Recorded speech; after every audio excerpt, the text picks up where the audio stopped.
Nasi goreng kampung. First, fry the ikan bilis.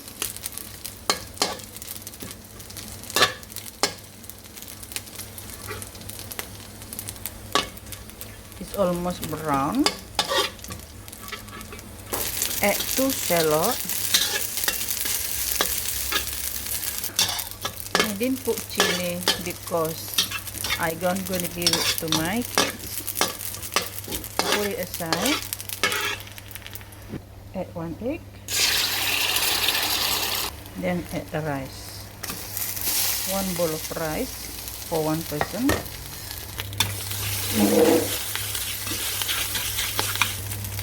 Add the ikan bilis. Then add the green peas.